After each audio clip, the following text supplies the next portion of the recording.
এবার বুঝছেন? কারণ এটা 2 আর বাকিগুলো কি? প্রত্যেকটা পদের মাত্রা কি হতে হবে? সমান হতে হবে। তাহলে বলা হবে সমমাত্রিক কি? রাশি। এবার আসলে আপনাদের বইয়ে যেটা আছে এটা পড়তে দিন। এই যে 61 নাম্বার যেটা আছে এটা অনেকটা পারেন। যে এইখানে p q r তারপর হচ্ছে হলো কি? pq qr প্লাস হচ্ছে r। বলেন এটা কি সমমাত্রিক হবে?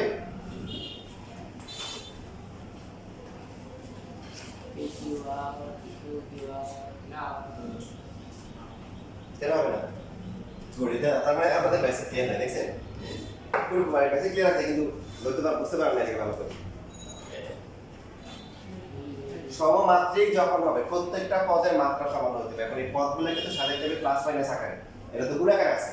তাহলে আপনাকে কি করতে হবে? গুণ করতে হবে। এখানে কি হবে? p স্কয়ার q তারপর হচ্ছে কি? p q r তারপর হচ্ছে কি?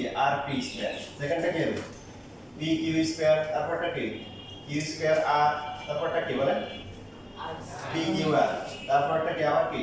p q r তারপরে q r স্কয়ার এরপর হচ্ছে কি? r square p। চক্রক্রমিক আর হচ্ছে প্রতিসম যখন হবে তখন গুণ না করলে হবে, কারণ তখন তো মান বসাই হচ্ছে আগেরটা আসে কিনা। কিন্তু সহমাত্রিকের ক্ষেত্রে অবশ্যই কি করতে হবে? এদেরকে যোগ বিভাগ আকারে প্রকাশ করতে হবে, কারণ আমাদের তো প্রত্যেকটা পদ আলাদা করে দেখতে হবে যে সবার পাওয়ার সমান কিনা। বলেন এখন সহমাত্রিক কিনা? এটা ডিগ্রি কত? মাত্রা কত? 3 সবগুলাই 3। তার মানে কি ক্লিয়ার সবাই?